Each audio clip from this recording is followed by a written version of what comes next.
pins. Oh, you do? Yeah. Yeah, that'd be great. Those like a ones thousand that are prepared. Yeah, I had one for this client meeting one time, and ever since then I have like 50 pins that travel around in my backpack.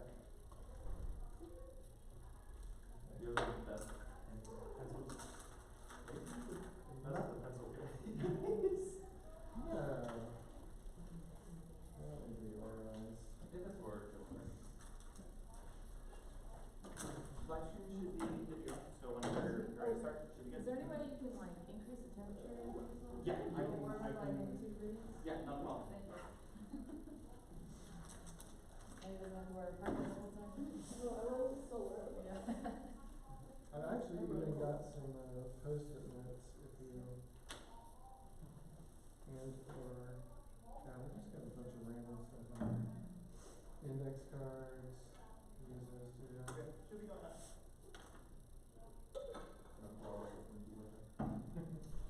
A lot of little like, connectors that I don't know what they connect to anymore. I feel like every person has that. Like, cause you'll never know when you need an HDMI cord later. And like, maybe this Yeah. is the same, this charger is the same voltage as others. Yeah. Someday you'll just be that person that saves the day, That is, yes. That's what I always think, and I hoard them forever, and then I'm like, alright, I haven't used this in like however long. Well, yeah, if you and then I haven't dump used on it- them, and it's like as soon as you dump them, it's like, dang it. If you don't use it in like 5 years, then the connector is probably, out of date. Nobody uses it anymore. It's like a lightning cord from an old Apple product, it's 60 years I old. I just got rid of my last 2 laptops, and I've had my current one for 5 years. Yeah. I have one of them too. I tried to order a new cord the other day. Like, how long? Until they start twigging out on me, I'm like, I do as much as I can on it. The phones don't last quite that long, unfortunately. My old Samsung lasted like, but it's only 3.5 years. My Apple's at like Hi. a little over 3. Hello, welcome. You guys should come up front. Alright, let's come Yeah. up front. I like to sit. Awesome. I'm afraid. You have pens, index cards, and all sorts. Alright. Got a product demo on half of these cards. Oh yeah. Make sure you don't give the wrong ones away. Awesome. I'm gonna grab some Yeah. papers.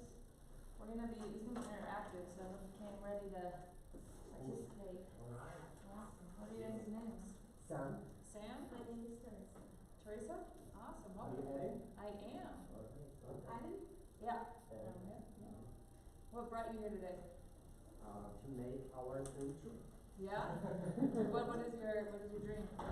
I'm planning to build a tiny home community. No way! Ooh. I've talked to like 3 of you in the last like 6 months that are trying to do that. Really? What's your take, your niche? Who's it for? People who they struggle to find the homes in the Okay. market price, Uh-huh. and the price of those homes they've been selling them very expensive. Uh-huh. And the rent, when you put your house on the line, they charge a lot of money. Yeah. So they charge between $500 to $750 just for rent. Yeah, The for a rent, little. rent the land. Yeah. And they went to the village, they call it, Mm-hmm. Logalim. Yep. The house they listed for $160,000, 400 square feet. Whoa. What? $160,000. So how are you planning to make it more affordable? It's not really expensive to build it. I'm an engineer, Mm-hmm. so it's not really expensive, but you need to find the process how to make it cheaper. Because the labor is expensive here. Mm-hmm. So if you build just one house, it's going to be very expensive. But if you have a team to help to build them, it's going to be more affordable. You hear the meetup? Very cool. Cool. That's awesome. So I'm right now looking for the land Yeah. to make sure I have the location, Yeah. and I'm planning to take a class. There is 2 basic classes Okay. in California, Uh-huh. hosted there, and you get a certificate to take step by step how to build those homes. Wow. Mhm. Super cool. Awesome. And if you need to be do the training, you stay there. So it is internship. Mm-hmm. You stay there, help the new student to learn how to build a new home. Oh wow. Are they That's site built or are they Site. manufactured? No, they are cited. It's a kind of a school, Uh-huh. trade school. Uh-huh. Cool. So then, do you have to like ship it here, or that's No, you just leave it there I and will then go you there get in it? there. Okay, Yeah, just get all the stuff how they do it. yeah. There's some classes online, I didn't attend it, well, It but seems hard to learn online. for a little while. Yes. I need to see it first. That's like looking at an IKEA sheet and trying to put your furniture together. You get all the way done and you're like, crap, that's backwards. Got What about- 125 on this one. When I bought a house about 4 years ago, Uh-huh. and I vowed when I moved into that house that I would never buy IKEA furniture again now that I was like done moving around. And then I decided at one point that I was gonna like rent out a room and like rent it out furnished. So I was like, I'm not gonna like really deck it out like with super nice stuff. I'm just gonna like secondhand some stuff. Maybe I guess I'll get an IKEA thing. And like without fail, it's like every time I finish and then you put it up and there's one piece that's backwards or whatever. And I'm like, this is why I said I wasn't gonna do this again. What about you? What's your goal? What's your goal? What brought you here? Okay, well, my goal is I would like to open my own business. I'm a hairstylist, Okay. so I'm not the perfect team to Uh-huh. build a new salon, a new Mhm. business. So yeah, I would like to learn steps by steps how to become a business owner. Yeah? Awesome. You know there's a small business owner course that the library puts on? And you can get like some type of certification for it too? Yeah, you might look in an Austin library. I have had a few friends that have gone through it, yeah. It's some type of like small business course, I think, that you can take in person. And I think it takes you from like LLC, or like from like your Right, idea right, to LLC yeah. and like things you need to go to at least to like actually be an official business. But sometimes you're just like looking everywhere online and trying to That's figure what it I out. need. Yeah. Yes, Austin, they have a program as well. Yeah, I think They that's, have this it one. might be City of Austin Yes. posted at the Austin Oh, Library, okay. yeah, Yes. yeah, Thank you. right? So it's a great city, you're welcome. Yeah. And what was your goal? I know you said you're just into biohacking and. I would like to learn more consistently and like, I'm trying to, I find myself just like totally just going blank. I can get in a groove and like think about what I'm doing, but then I'm not very creative with my thoughts. There's spots up here if you want, get a little closer. We're gonna be all coming in the team, sorry, absolutely, keep going. And also learn more consistently, cause I'll take classes, I'll do this, and it'll help, but then I won't keep doing the sort of stuff. Or I'll get distracted, something will come up, and then I'll just. I think my second slide's gonna resonate. And then we'll move on and get past the distractions. Welcome, hi, how are you? I just have to know on my. All good, it's amazing. What's your name? Ashley. Ashley, welcome. How did you find out about this? Yeah. Yeah? I'm having fun for a few months, but Sweet, kicking off the new year with a bang. yeah. Yeah. What's one of your goals or habits or resolutions you're working on right now? I'm gonna read all the books. Awesome. Are you on Goodreads? Yeah. Sweet. I haven't started yet. Not too far off. You got 4 days to finish the first one. Yeah. What was your name? Sam? Sam. We've got 2 Sams. Two sons tonight. Yeah, my business partner is Sam as well. That's So I should not forget you. What brings you here? Just really went to, learn more about how to resolution reality. Yeah. Do you have a resolution, goal, habit you're trying to build? Yeah, just from last year for the most part, yeah. Okay. It's gonna be interactive, so get ready to think on that last year's resolution. I got my FFA. Cool. What was your name over here, sir? Hey, Tamato. Say it again. Tamato. Tamatoa? Awesome, welcome. What brings you here? Curiosity. Yeah? What are you Yeah. curious about? Huh? What are you curious about? Everything? Anything from cognition Uh-huh. to deep learning. Very cool. Awesome. Do you have a goal or resolution or habit you're trying to work on? Yes, right now? I want to set up a business company. You two gotta talk. You're both trying to start businesses right now. All Uh-huh. three of you, kind of, right? All of it.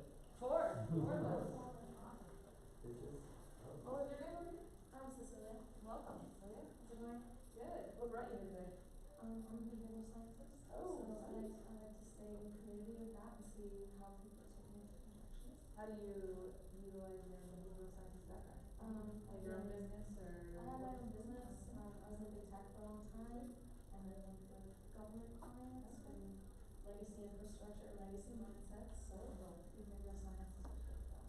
Awesome. Have a goal or resolution or habit you're working on right I now? don't do resolutions Yeah? in January. I No? feel like around my birthday, which is September, Okay. I sort of set an intention, and I'm also a nature-based artist outside of being in the behavioral science realm, and we're not meant to start new things in the middle of winter. That's fair. So I'm okay with sustaining momentum, Yeah. the thoughtfulness, the integration of lessons from the year, but I don't think it's the wisest timing to like have some extra pep in our stuff. Yeah, fair enough. Any like behaviors you're trying to stay consistent with, or habits you're trying to form, goals you're working towards? I definitely use my space to like through choice architecture, setting up habits and different pathways for myself. I moved to a new place where I have space for my own art studio at home because I like to create when my hair is a mess and I'm not dressed and have that momentum instead of losing it when I'm in traffic and Yeah. so that's one thing I've redesigned to have more peace. Amazing. It's exciting. That's awesome. Yeah. Ready to keep going? Well, Sarah will be here in a couple minutes, but we could certainly get started and then just let people stream in. She's fine. She knows you're here. Yeah, she's doing it. We are. Well, I've kind of talked to all of you guys, but if you've never been here before, this is our Bescy Behavioral Science and You Meetup that we do once a month. Usually it's every fourth Monday at 6:30, and we talk about human psychology, habit formation. We also get into like UX and game design and all sorts of things like that. So if you like that kind of stuff, I hope you'll join us for a future meetup as well. A couple little things. So this is I'm curious. Did everybody know? Do you know what I'm talking about when I say Bescy? Because like we were just switching from what we previously called Action Design ATX to Bescy. So maybe you guys are more attracted to the title of this particular one, but just curious if you knew you were signing up for Bescy versus Action Design ATX. I think I was actually designing it. Okay, so that's still, yeah. Well, we're gonna be switching that soon. That's kind of our legacy name. Bescy is sort of the new organization, and it's Austin as well as a number of other cities across the globe now. And you can kind of follow them at Bescy.org. There's also a few different sort of specialty online meetups that you can do via Zoom for like sustainability, for health and fitness, for systems change. So if you're interested in this stuff, definitely check them out. We are sponsored by Laverone Labs, which is where I work. We're one of the very few behavior science consultancies in Austin. And we're also sponsored by Coffee Factory, which is this lovely space that we're in, that we get for free, so we love them. And if you're looking for a community of entrepreneurs or a place to work, co-working, check them out. And lastly, next month, we're going to be talking about, on sort of the occasion, roughly of Valentine's Day, at least in the same month, we're going to be talking about sort of the behavioral science of love and relationships and sort of all the weird, like, psychological biases and chemical, stimuli and things like that that go into love and relationships. So that'll be a really fun one. And now, this works. Oh, it didn't work. Okay, well, now Erin is going to be talking about our feature subject of today, which is your 2025 resolutions and habit formation. And, sorry, a little bit of the. You got this. Faith. I was going to just read my email, that'd be fun. There we go. Okay, thank you, Erin. Awesome. Well, welcome again to everybody. This is gonna be interactive. So there'll be a lot of me like pausing, you guys writing down, workshopping, whether it's your resolution, goal, habit, some behavior you're currently working on. This is meant for you to be able to walk out of here and actually have a little bit of an action plan of to succeed towards whatever kind of you're working towards right now. I'm co-founder of the Habit Coach Professionals. If you guys are into behavioral science, you might follow a popular newsletter called Habit Weekly. The man that runs that, Samuel Salzer, he's my co-founder for this business here. If you don't follow Habit Weekly, it's a great newsletter to follow if you're interested in behavioral science and AI, behavioral design, any of that stuff as well. But the business we have together, we actually teach coaches behavioral science. So if you're into coaching, you have a coach, you're interested in coaching, happy to talk more on that as well. And this will almost be how do you coach yourselves to achieve whatever goals or create whatever habits or build whatever behaviors consistently that you want to. So we're going to use a little behavioral and habit science to help you actually turn your resolution into a reality this year. And so I'm sure we've all been there on New Year's Day or maybe right before New Year's Day or a couple days after New Year's Day where we sit down and we write out this list. I know I can think back to like Tulsa, Oklahoma, visiting one of my girlfriends in maybe like 2016 or 17. We went out New Year's Eve night and I went to the coffee shop the next morning and we wrote out like a list of probably like 6 to 10 things that we wanted to change in whatever year that was, 2016, 2017. And I could probably be pretty confident in that most of them didn't actually come to fruition that year. So they might last, we might be really good like that first week, maybe a second week, maybe a third week. I know from coaching clients, it's usually like around the 3-week mark where all the gung-ho, big motivation starts to wane, life hits you in the face, and things kind of start dropping off and you're not really working towards your resolution anymore. So did anybody here set, I know I talked to you all about your goals, but did anybody here set a resolution this year? 1, 2, 3, 4. Alright, and then how many people got this room? 1, 2, 3, 4, 5, 6, 7, 8, 9, 10. Okay, so 40%. That's actually about the average. I think if you look at like some of the research statistics, it's usually 30-something% or 20-something% set New Year's resolutions. So got a good representative population here.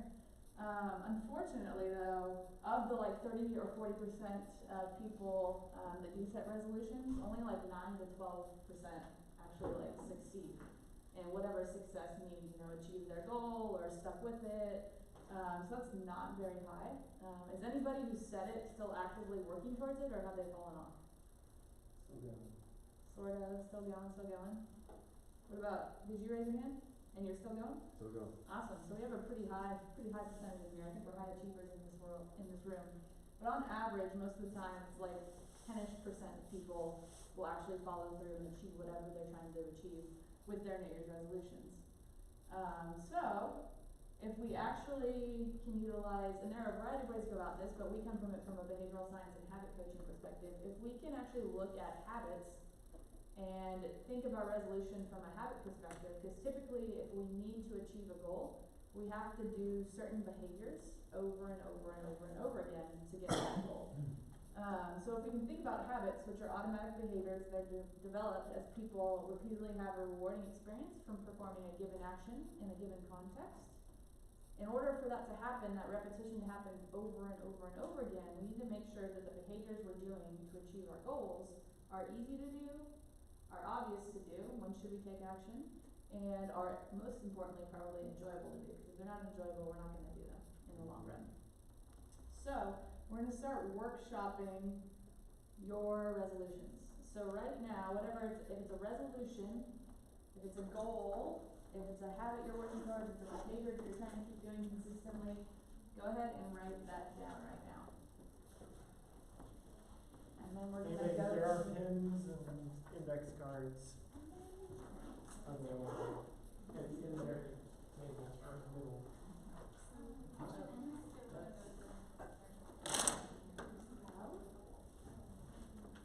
So we're just writing the goal Yeah. itself. Yep. Whatever you think it is, the resolution, the goal, whatever you're trying to do. I'm being a little vague on that because we'll break it down a little bit.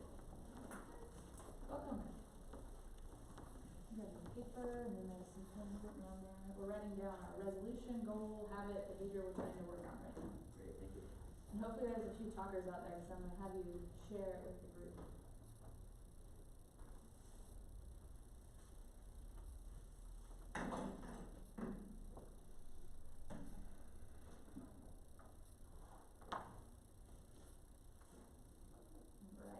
write them if you are, but does anybody want to share what their resolution is with the group?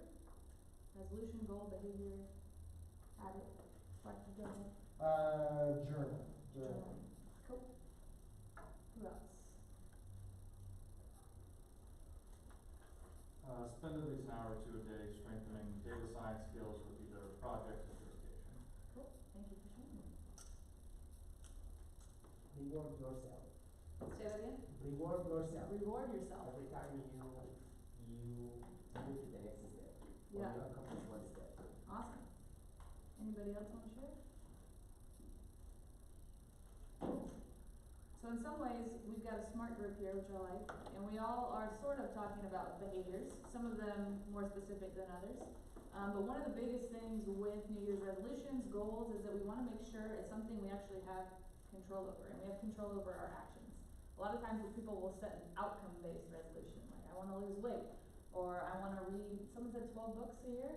So that's the outcome, but what are the actual behaviors to get there? Yes, reading is a behavior, but 12, so what do I have to do to get to 12 books?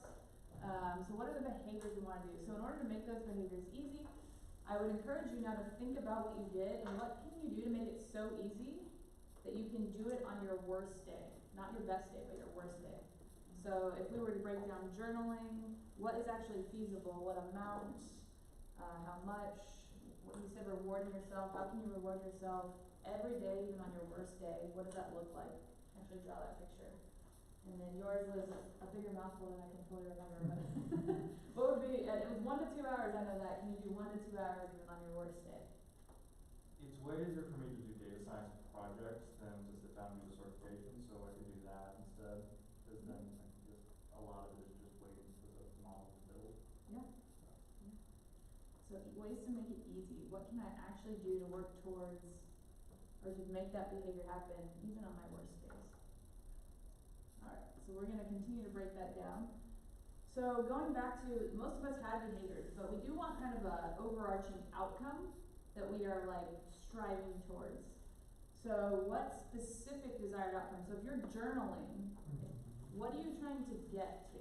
Why do you want to journal? What is that outcome? What are those feelings that you want to feel to get there? It's gonna drive you. Self-insight. Okay. Hard to measure. Yeah. And what about you were rewarding yourself, David? So I tried it when I was trying to lose weight. Mm-hmm. So every month when I was checking my weight, how much I lost, I reward myself. Awesome. And I was feel happy. Yeah, amazing. It's the smile on my face, oh, I made it. Uh-huh. So I was able to do it on the second month, third month, fourth month, that would keep me going until I get my goal. Awesome. And now I do just maintenance, that's it. Cool. Anybody else want to share the outcome they're trying to feel by the actions they're taking? Yeah, Sarah? My behavior was like, waking up earlier, so you waking up at 6 a.m. or something like that, and I want to feel like I have a relaxed start to my day. So I just want to not feel rushed. So we do want to have this idea of what our desired outcome is, particularly for when we are at like that worst day where we still have to take action. Understanding what this is going to feel like can help motivate us to take action when we're not really feeling it. Like today, if I'm honest, I was down here for work at 3 p.m. and then I live south, and I was exhausted by the time I got home at 3:30, and I had to get a workout in, and I thought so hard about skipping that workout because then I had to come back down here and still to walk my dog. But I have certain goals in mind and outcomes I want to feel, and so I ended up actually trying to do that workout today. Not so I could use it as an example, but having those kind of overarching outcomes and feelings and lifestyle we want to have can help us to make that easier decision to take action. However, we want to focus each day on the key behavior that will move you closer to that outcome. So this is the focus. The outcome is kind of like your guide, the key behavior is your focus for that day. So for those of you, I think, Sparky, journaling, what did you narrow it down to? Did you get it a little bit simpler on your worst day? Write one sentence. Yeah, one sentence is great. That's like the, what's his name? DJ Tiny Fogg, Floss habit. 1, 2. Right. Cool. Anybody else want to share their key behavior? What's one thing? Just one. So mine is communicating my needs, because I tend to feel other people's emotions before I feel my own, and that can cause a lot of problems and stuff. And so like I guess my key action is like literally, I guess just like writing or just even when it's frustrating, like being able to like have a sentence frame like I feel and I need, so that just like checking in, I guess, and being able to like fill in the blank with that. And it's in order to not feel frustrated. Awesome. Thank you for sharing. Cool. So a few more points to make it easy here. So the one that I typically use with clients is on a scale of 1 to 10. How confident are you that you can do whatever you said your one key behavior was on your worst of days? And we're looking for an 8, 9, or 10 on your worst day. Not on a normal day, not on your best day, on your worst day. Sparky. Well, I put 10, Okay. because I think writing a sentence is very doable. I have missed days, and it's not been because of difficulty, but because I forgot. So that, I have a feeling we'll probably address. We'll get there. Yeah. Yeah. Awesome. How about over here? I'm sorry, I'm blanking on your name. Harrison. Harrison, that's right. 7. 7? Okay. Next question's for you. Just hold on to that 7. Sarah? Well, okay. I have low self-efficacy, so if I'm waking up at 6 a.m., I feel I'm putting 8, but I feel like I can get up, but it's at odds with like, what if I need more sleep? What if I didn't get to bed early enough? So I feel like in that moment, is it going to be the best behavior? So I'm confident I can put my feet on the floor and wake up, Yeah. but am I confident it's like, Yeah. that I should and will actually do that? Yeah. So it's like weighing like, is this outcome worth it at that time? Or are there other things that are more important? So would you recommend that that's just like not a good habit? Like no one Where, should I mean, I do would do a whole deep dive, but where are you waking up now? If it's like 8 a.m. now, I wouldn't go to 6 a.m. That's a big change. But yeah, that's definitely a deep dive if it's been an hour long. Anybody else want to share? 7, 8, 9. You don't have to share the actual goal or the behavior if you don't want to, but where you're at. Schedule time on your calendar. Oh, yeah, yeah. Like, be like, oh, this hour. And even if it's not actually a meeting, you can cross that reminder. Oh, shoot, I haven't done it today. Sure. For me, if I don't want to go to exercise on that day, I go just for walking for 20 minutes. Yeah, that's That's great. the first thing. Awesome. And so, worst case scenario, you go for a walk. How confident are you? Are you 8, 9, 10? 6, Walk. 7? Yeah. It's then, if I, Awesome. I Cool. go. Anybody What is training? else? I go out. Or go upstairs, downstairs. Anybody else lower than an 8? What do you got? 7. 7? Probably like a 2. Okay. Interesting. What's your behavior? Getting more exercise. Okay. So I would encourage you, I think you walked in recently? Yeah. So try to narrow that down to something a little more specific, both like amount, maybe how many days, how much time, maybe even a specific activity. And then maybe re-rate it. Yeah. Anybody else want it? Yeah, go ahead. 5. Cool. So this next question, if I remember right, is going to be super interesting to answer then. For both those who rated 8, 9, and 10, but also for those who rated lower. So why did you pick that number? And the first question is, why didn't you pick the number higher than you? You can write that down for yourself. And once you figure that out, the next question is, why didn't you pick the number lower than you? If you're a 7, why aren't you an 8? What do you need to be an 8? If you're a 7, why aren't you a 6? What do you already have that you feel confident enough that you're a 7?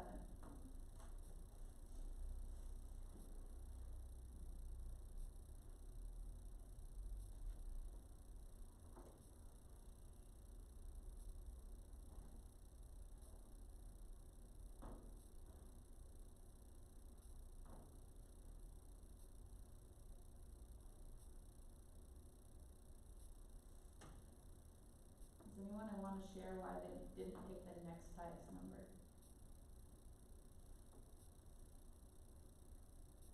Go ahead, Sarah.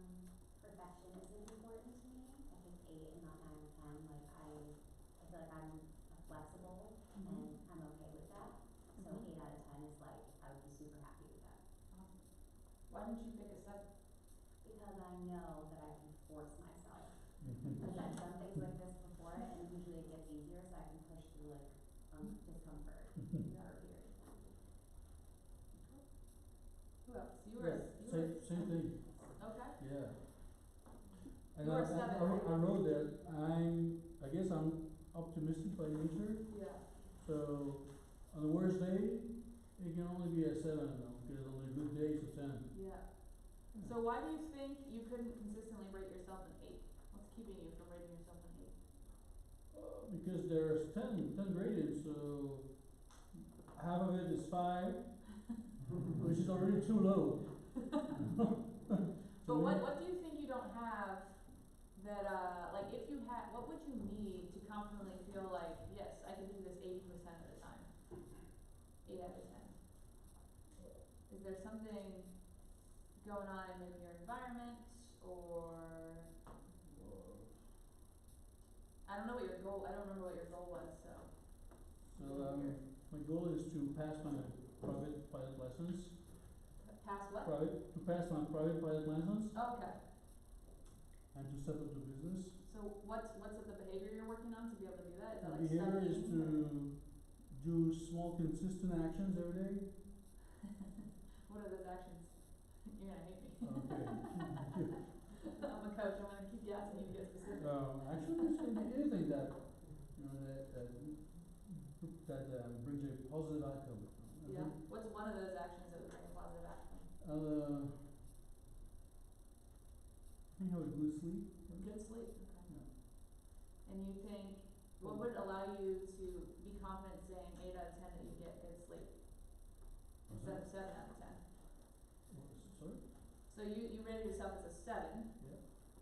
What would you need in your life to get to an 8? Or do you think you'll just always be at a 7? Or you're just hedging your bets? Yeah. Yeah, okay, interesting.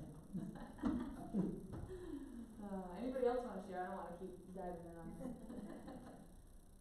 Yeah, go ahead.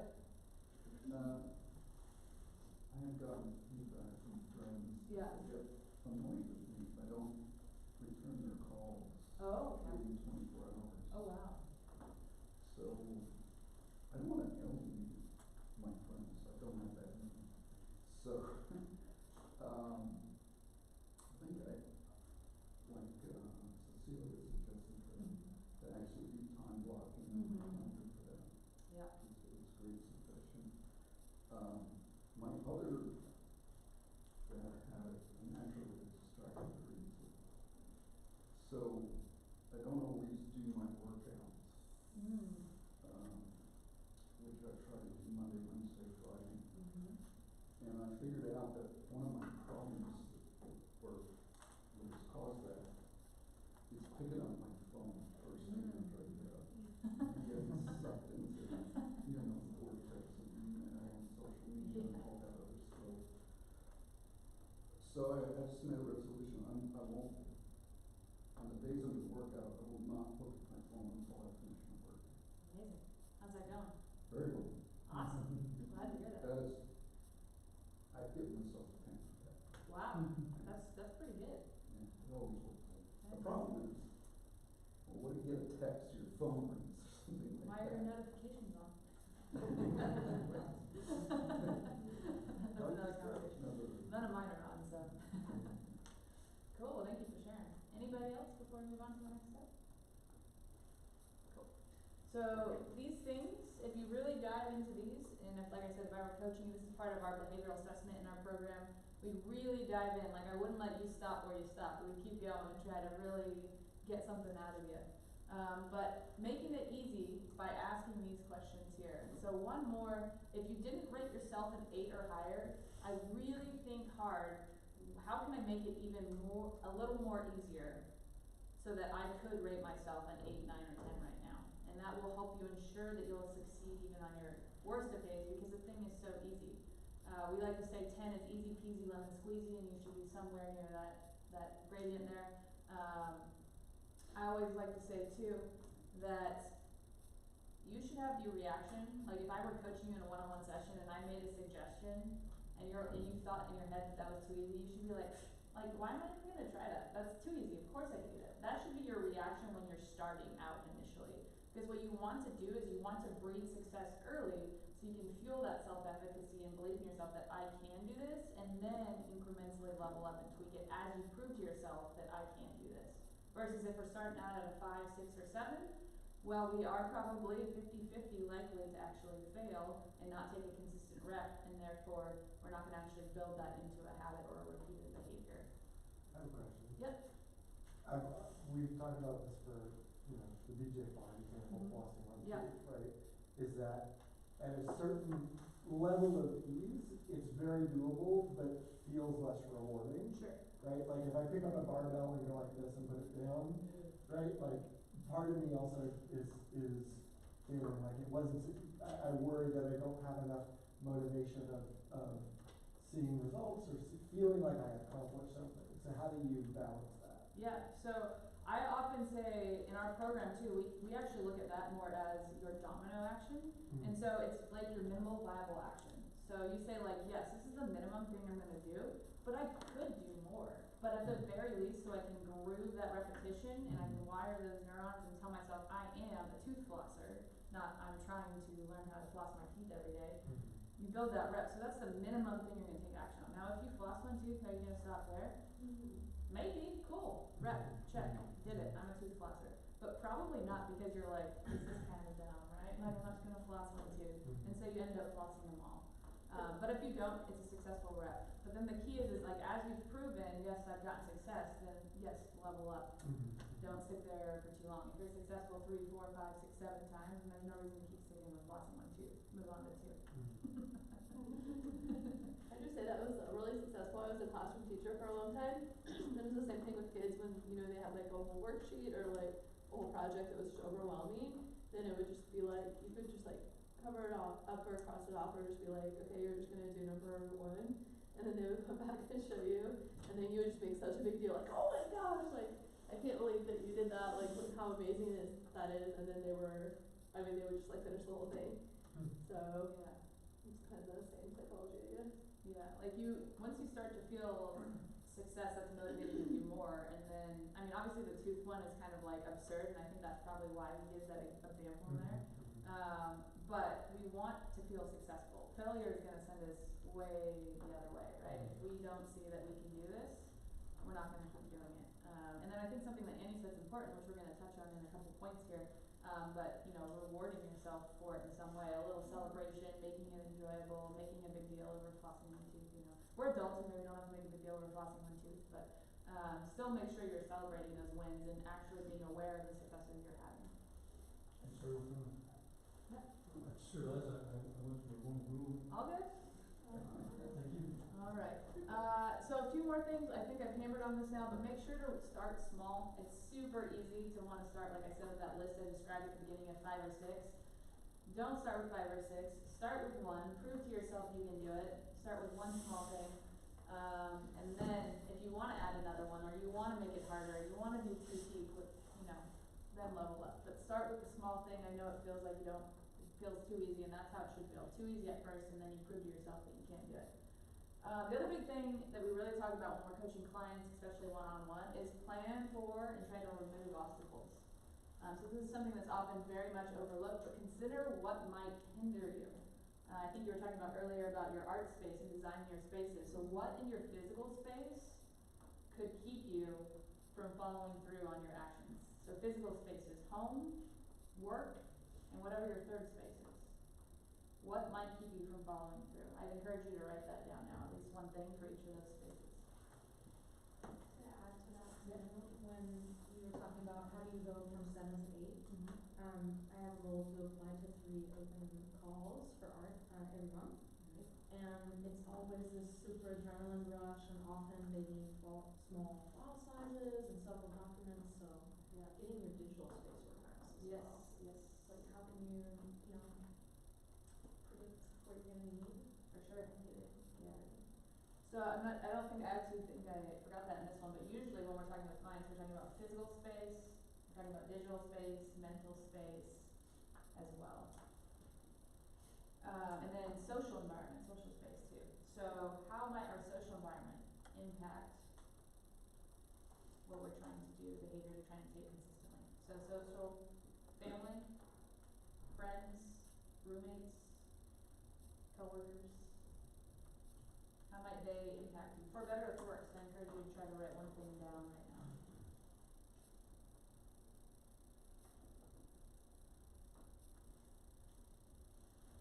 your mental space. Sarah was talking about this with her own self-efficacy. What feelings of doubt or stress, and potentially if you can become aware of like when do those feelings of doubt and stress typically arise. Are there certain situations related to this behavior where those tend to come up? And maybe what triggers that? So if you can think through this before you start the behavior, you know, that day or 2 or 3 or week, wherever you're trying to start a new behavior, a new goal, new habit, implement your resolution. If we can think through those obstacles and then plan for them, so if you've read some of the literature, if-then planning, write it out. If this obstacle gets in my way, then this is how I'm going to continue to take action on this goal, whether it's like some smaller version or slightly different version or at a different time or in a different place, so that I can still build that rep.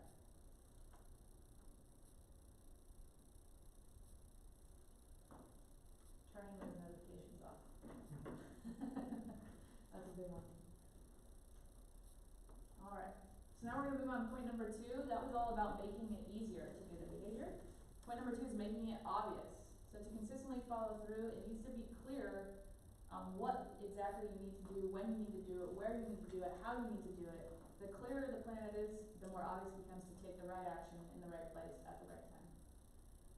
And so someone said they forgot was it you forgot your workouts, or someone said they forgot to do something earlier, I can't remember who it was. But making sure these are obvious things, but setting those reminders, whether it's phone alarms, making sure it's only the alarms for the things that should be on, that are going to get you to do the action, and the ones that are distracting you are off. Sticky notes in the right places. Sometimes people will put sticky notes on the fridge or the front door to remind them when they need to do something, on their laptop. Placing objects where you'll see them, so they remind you to do that. So you have to trip over the exercise bag as you walk out the front door. All the good fresh fruits are in the front of the fridge, fruits are on the counter. Phones are away, so we place things where we'll see them to make the behavior easier, but we also want to place things where we can't see them if they might hinder the behavior in some way. And then we want to actually plan specific. So this is where you mentioned time blocking. Is it Cecilia or Cecile? Cecilia. So you want to identify the exact time and place you'll take action if possible. And try to always do it, at least at first when you're building it in the same time and same place. There is something to be said potentially for building in flexibility down the line, but ideally we want to be in the same context. And even going so far, and I would say, not even, please go as far as time blocking in your calendar. If you will not no-show on a client or your boss or a friend for a meeting or an appointment, don't no-show on yourself. Put it in your calendar, set that little reminder to go off. This is what I'm supposed to do now. Super important. And with this one specifically, I probably first came across time blocking in, so when did I do that certification? Like 2013, 14, and I was extremely resistant to it. Extremely resistant. I thought it felt like too constraining, too rigid, and I'll tell you, when I finally came around after years of studying this and do it, like, my productivity skyrocketed. The things that were important to me, not just work-wise, actually got done more. Spending time with family and friends, working out, cooking healthy meals. And you don't want to see my calendar because you might run out of this room with all the colors opening. And mine's not time blocked like to the 5-minute mark, it's time blocked like 1:31 to 3:34 p.m., whatever. It's to the minute. It's a little crazy. But when you actually make time for what you value and you put it on your calendar, you're more likely to do it. It's kind of like setting an if-then plan. And if you haven't read the book Indistractable by Erin, highly recommend it. You are what you repeatedly do. Your calendar reflects the things that are important to you. So if a behavior is important to you, put it in your calendar and make time to actually take action with it. Alright, and we're going to go on to the last one, make it enjoyable. I think when we're coaching clients especially, this is one that gets so overlooked. But we are wired, millennia of evolution has made us such that we want immediate gratification. Who are we to think we can fight millennia of evolution? That's who we are. So rather than fighting it, let's work with it, let's harness it. And so if we are going to adopt a new behavior, a new habit, work towards a resolution, work towards a goal, we have to make those actions immediately enjoyable, either in the moment or right after, not delayed. We can't wait for that gratification to come later. And so if that behavior that we're doing is not currently intrinsically enjoyable in the moment, which oftentimes it isn't when we're working towards hard things and big goals and things that are way off long term, then we need to use strategies to figure out how do we make it enjoyable in the moment or immediately after. So if you've spent some time in behavioral science, you've probably heard things like temptation bundling, micro rewards, all these ways. So maybe we add, music while we're food prepping, or your favorite podcast, or you save your favorite, cup of coffee for your long walks that you're supposed to be taking. Some way to associate joy, reward, fun with the behavior so that we continue to want to do it. And then the idea is we do that early on to help us start to groove the reps, to keep us motivated to do it, because we can think back to that desired outcome, and that is helpful, but sometimes still hard on our hardest days. And then once we've done the reps so much, it actually becomes a part of our identity, is who we are. We are someone who does this behavior, not someone who's trying to do this behavior. It's a part of us. And the behavior then, over time, will become more and more intrinsically rewarding, because it's just a part of who we are. It's what we do. Question? Yep. Not to play devil's advocate, Sure. but just to be realistic. Yeah. There are things that happen in our day all the time Sure. that have to be addressed Yep. quickly, Mm-hmm. and they're unexpected. Sure. I mean, sometimes it can really disrupt your day. Yeah. Car breaks down, the washer breaks down, Sure. a friend calls you, they just broke up with the boyfriend, they really need you, Mm-hmm. those things. How do you deal with that when your whole calendar is time blocked? I mean, you allow for flexibility for sure, and at the moment, sometimes priorities have to happen. So how do you deal with it, you Me personally? personally, I honestly don't feel like too much unexpected things help my life. All those things you named, I feel like have not come up anytime recently. Nothing breaks in your house? Where's the wood? That's plastic. I've had my AC break within 3 months of buying it, and that was 4 years ago, so let's hope I'm not jinxing myself right now. It's a good question. Sometimes there is a priority and you have to be like, yep, this has to be dealt with right now. That's why we're shooting for 80% of the time and not 100%, so you have 20% to be like, yeah. But also, when I'm coaching a client, we do write out if-then plans. So if whatever happens, I have a plan. So I gotta go deal with this. Okay, I'm gonna sneak in, instead of that hour workout I had planned at 6 a.m., whenever I get home, I'm just gonna do 10 air squats and 10 push-ups right before I go to bed. I'm an exerciser still. Something like that. Or, this was literally the worst day on the planet. I'm going to bed, and tomorrow I'm gonna take action. So, it's not perfection. Every day is, an experiment. Things are gonna happen, but in my life at least, the unexpected doesn't happen that often, so thankfully. Maybe that is because I planned it, but I don't know. Maybe that happens a lot for you, and so coaching one-on-one, we work through that. We maybe not put as high of a bar initially. If you're thinking of going Monday through Friday to work out, maybe we're like, hey, let's just plan to get 3 workouts in a week, and this is where you're gonna do them, and then when we see that we're consistently successful with 3, maybe we try 4. If we end up not being able to hit 4, then 3 is a good goal for us right now. And maybe it's not realistic, even if we need 4 to achieve whatever our goal is, perhaps it's just not a realistic time to achieve that goal because we only can really get in 3 workouts right now. So, another component of time blocking that's important is the ability to accurately estimate. Say that again? Yes, accurately estimate, yes. Accurately estimate the time required to complete tasks. Exactly, yep. This is an extremely difficult thing to do. It's, it's not well defined, it's new, Mm-hmm. it doesn't have a lot of structure. Yep. So, what have you learned over time to help you with that? So that's why my calendar is by the minute and not by the 5-minute or the 10-minute or the 30-minute.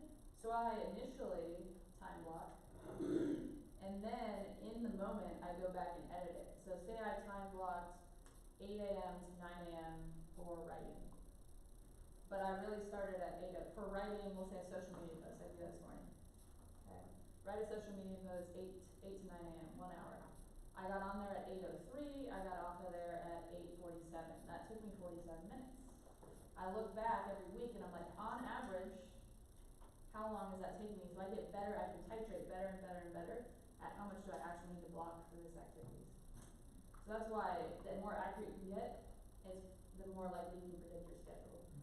That's easiest for repeatable activities, and that's why I actually track it, so I can get better and better, more efficient with my time. I only time block Monday through Friday. I'm not so crazy that I time block Saturday and Sunday as well. I allow way more flexibility there. But that's one way. Now if it's projects, have you done this project before? Have you worked with this person on it before? Like that's obviously going to be a bigger guess. Take your best guess and then log the actual time, you know, in the moment when you're doing it, so you can guess better the next time and you're learning as you go. Does that answer your question? Yeah, it's good. One more. Yep. Other problem I run into is I commit to things and I forgot I committed to them, or I didn't realize how much I committed to. And all of a sudden, like, you know, it's 10 pounds of things in a 5-pound bag. Yep. I'm sure you've learned, conquer that, or at least manage it. What tips do you have about that? I put it on my calendar right away. Mm-hmm. My calendar rules my life. If it's not on my Google Calendar, it's not happening. I mean, that's the best way I do it. I literally, if someone asks me to do something and they ask me a certain time and place, I look at it.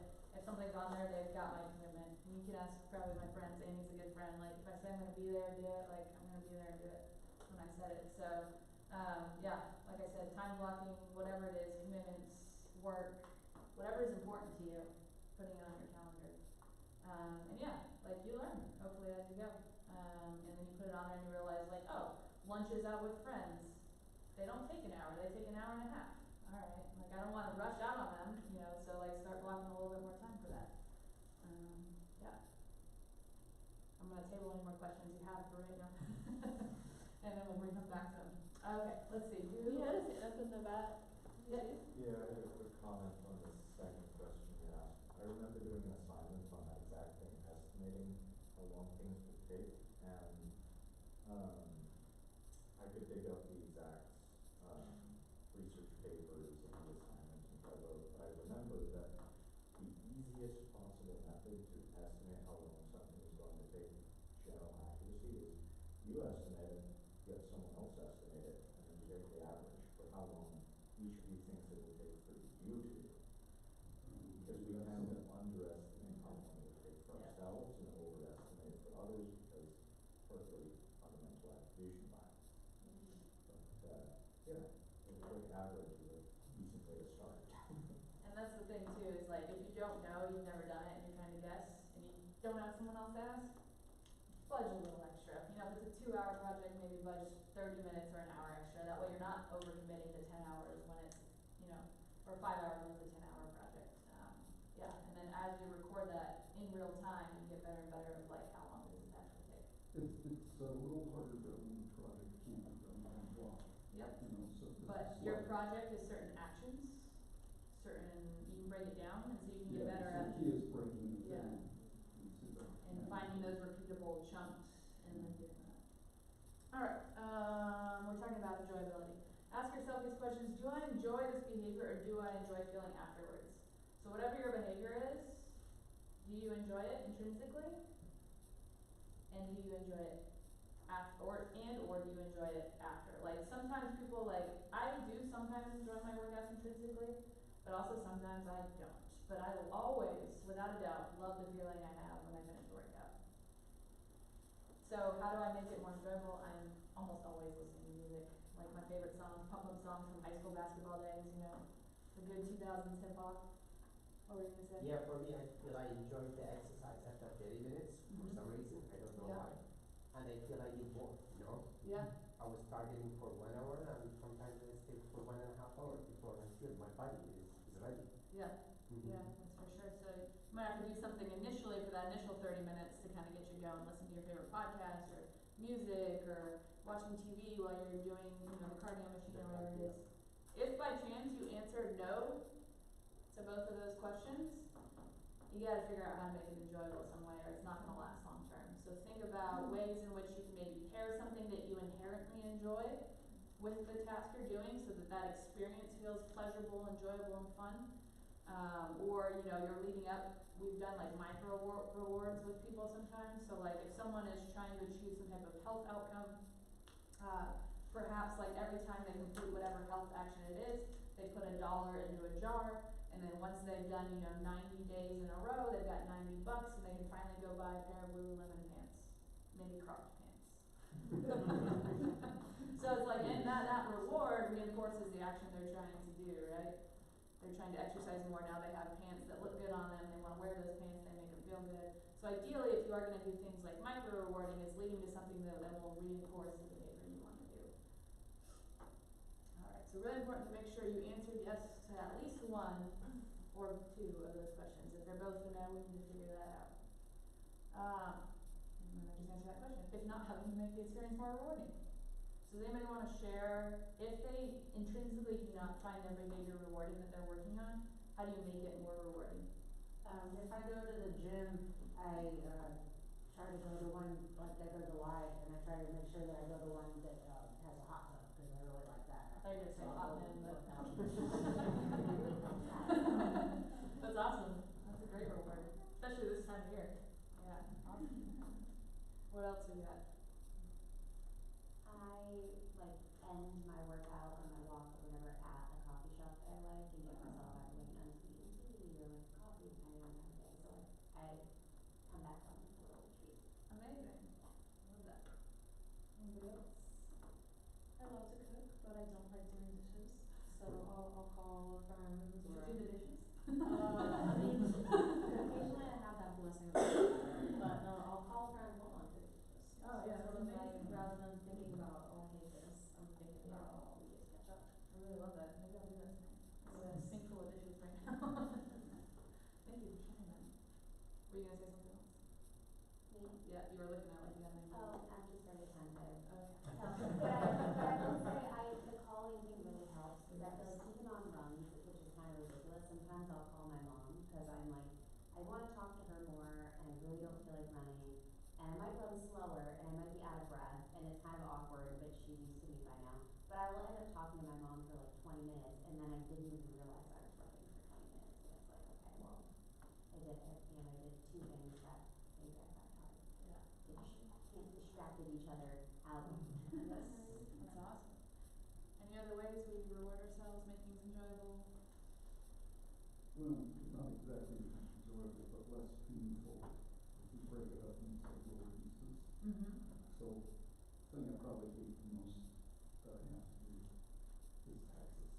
And part of the taxes. I was trying not to think about that. It's just entering all that data in a spreadsheet. And I used to like just take all the credit card statements from my business and put them in a folder and then tax time comes, pull it all out, and have to enter all that in the spreadsheet. Yeah. That's before he even started to fling up the first one. So now I've gotten in the habit of every time the statement comes, I immediately enter it. And then I got it, Yeah. and then it's already done. And that helps a lot. That's good. That's awesome. You made a good point that actually I forgot to mention earlier, but we want, so that definitely makes it less painful. And long term for things that we're doing more often, like things that are more daily rather than monthly or yearly, we want to make sure we really do enjoy it. Because even if we're just like meh or apathetic, it might not even be painful or like dislike or hate, but we're just like, like, I just really don't care. Like we won't repeat it in the long term. So it's super important that we somehow get some type of positive feeling about the experience of the behavior we're doing. Allow for imperfection, like Sarah mentioned earlier. So this is super important. Consistency does not mean perfection. It means we need to do it most of the time. We like to say 80% of the time, can you do this 80% of even your worst days? And so an A effort every now and then, not going to get you very far. But a B effort, even maybe like a C+ effort, consistently, is going to get you way farther than an A every now and then, or an A for like a hard push for a week and then 3 or 4 weeks off. So really aiming for consistency, imperfection's okay. What are you going to do the next rep the next time you have the opportunity, whether that's later that day or the next day, rather than falling completely off if you do miss a rep. Track your progress. Super important. We can just keep it all in our heads and then it's just kind of a figment of our imagination, but write it down, share it with someone, and don't just check objective data, weight, any type of numbers we think of, how many times you completed your key behavior. That that is all important, the metrics, but actually what's often more important is the subjective data. How do you feel before, during, and after? Because that's what's gonna also reinforce that feeling we have, that hopefully a positive feeling is what's gonna keep us going and keep doing the behavior. So make sure you figure out what exactly you wanna track when you're starting, and track that every repetition, so that you know, am I actually making progress? Or am I just fooling myself? Am I getting to where I wanna go? That way, when it's a year out and I wanna get there, like, I didn't get there, well, why not? Because the data, I don't have any data, so how do you know if what you were doing actually was working, or if you just said it wasn't working because you didn't get there? I have a question related to tracking. Yep. What's your take on streaks? They're kind of, obviously they work for some people in some contexts, and other Yep. times they can be very demotivating. Yeah. So, like, Why do you think they're demotivating and how? I think they're demotivating when they break. Yeah. And you just feel like you lost all of that. Right. Yeah. Yeah. Does anybody have any thoughts before we share mine? Yeah. Not particularly scientific, but from game I play, a lot of games have login streaks for the day you log in. It's not a great pattern, but this one just counts the number of total days you've logged in. There's no streak to it that you can lose. So maybe just counting the total and then kind of Yeah. could handle it. I fall to the same risk of streaks of it just devastating and feeling like more lost than it actually is. Yeah. And I have no stock in this, but there's an app called Gentler Streak, which I really appreciate because it keeps residual rewards from your recent activity Yeah. instead of just dropping you off a cliff. And Yeah. it's made, I've paid for it like 3 years in a row. It's the longest I've ever kept it. Wow. Yeah. That's amazing. It's stuck a lot. Yeah. I like Duolingo's approach. You know, streak freezes, you earn them as you positively continue to do things. And so I'm lucky in that I coach, and it's usually one-on-one. So I'm gonna figure that out, like, is this someone who's gonna go off a cliff? If they miss a day, then we're probably not gonna go with using streaks as some type of reward. But also it could be a teaching moment, like as you get to know someone better and better, like what does breaking the streak show you? And so can you get back on track after that? That's also why I really like thinking about like that minimum viable action that I can do, that domino action is like, then I don't break my streak. I'm just flossing one teeth. It really takes half a second and I can keep my streak. But in your practice, are there certain types of clients where they come in with a streak or you suggest a streak and it does seem like it's an overall benefit for them? Yeah, I would say for sure there's like two camps of like, some people are just like, I don't care, it doesn't affect me. Some really like it and it affects them positively. Some like it affects them positively, but it also follows them, maybe it's three camps, it also goes the other way, it affects them really negatively. I also think that's really good to actually have a human accountability partner in it. Like Duolingo, sure, they give you streak freeze, but then if you have like your friends on Duolingo doing it with you and they know that like, oh, your streak is now broken for 2 days, whether it's a friend, a coach, someone else to kind of reinforce that streak. There are definitely people though that like go off the deep end. I think in my like past life, I definitely used to be one like, you know, F it. I just screwed up today and I screwed up 2 days in a row, like forget it. Now I honestly like, I do Duolingo every single weekday at lunch practically. My streak gets broken every single weekend. I don't care. It does not bother me. My goal is to do it on weekdays after lunch, and so yeah, so there are definitely people, and in the client process we will figure that out if that's something that's positive for you. And if it is really negative when they break a streak, that's definitely like a teaching and learning and coaching point we're gonna dive into, because there's something behind that, right? Rather than I think that this arbitrary one rep miss out of like 90 days in a row is really that big of a deal. Yeah. Any other questions on that? Alright, I think this is bringing us to one more. Stay curious. So I think this is super important as you're tracking your behaviors over time, how consistent you are. It's an experiment, really.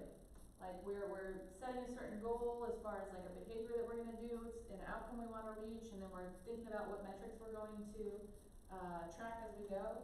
So just stay curious about like, okay, if I'm collecting data and it's yielding the results I want, great. What do I have in place that's yielding that so that I can then take the next steps and level up? If it's not yielding the results I want, what's going on? What am I environment is affecting this? Or is my bar too high? How do I need to tweak and adjust? So what's working well? What can I improve? And are there new obstacles that I didn't anticipate that I've realized as I started to work this behavior into my life? Have they shown up and how can I address them? Yeah. So habit science, make it easy, make it obvious, make it enjoyable to do the behavior. Start really small, make it almost like laughably small, so you can build early success and build off that one action at a time.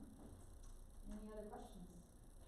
Yes, sir? I have a question, and it's like something that I also know a little bit about habit science. I'm a mathematics coach, and I always love this method, and I appreciate it. But I have this habit, like I have a habit of working out every day, but it is very like non-specific, and I'm not sure why it works so well for me. Yeah. And I can't really align it with the science in this method. So it's like I do something different every day, at a different time every day, but I'm just like, I just need to do something every day. So it could be a walk, a run, a class, but it's so inconsistent in time and what the behavior actually is. Yep. But I do it every day. Yep. And so I don't really know why it works or how to relate it to this process because it feels like a great habit and it's not really sure. So there is a difference between the scientific definition of a habit and the popular view of what a habit is. So every habit is a repeated behavior. Not every repeated behavior is a habit. Okay. So I'd say technical definition wise, your exercise is not a habit. It's a repeated behavior that's extremely a part of your identity, and it is who you are. And that's why you continue to do it, and you do it in a way that makes you feel good. That's kind of how I related to it. You do some form of movement repetitively. It feels good. But it's not a habit. I would say exercise is almost never a habit. Maybe like those first few parts of exercise, like I do a stretch routine every morning, and initially it was definitely not a habit, but now I do that stretch routine, and I'm like, I literally have no memory of doing it. Sometimes like when you drive, I used to drive back roads to high school, and I remember getting to school and I'm like, did I stop at that one stop? I have no clue. Zero memory. I'm on complete autopilot. So like when it's like, you really want to do, if you're trying to make exercise, a habit, repeated behavior, you do want to try, if you can, especially if you're doing it on your own and not going to class, to automate that entry point. Yeah. So that you start doing it almost subconsciously, but then the rest of it, you're thinking about it all, right? So it's technically not a habit.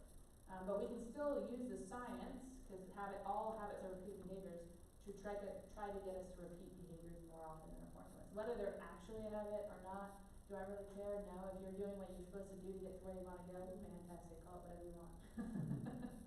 Cool. Yeah.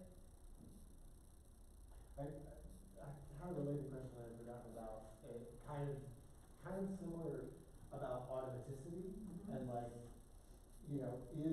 is there, because I think what triggered it was you were kind of describing, the time blocking method, right?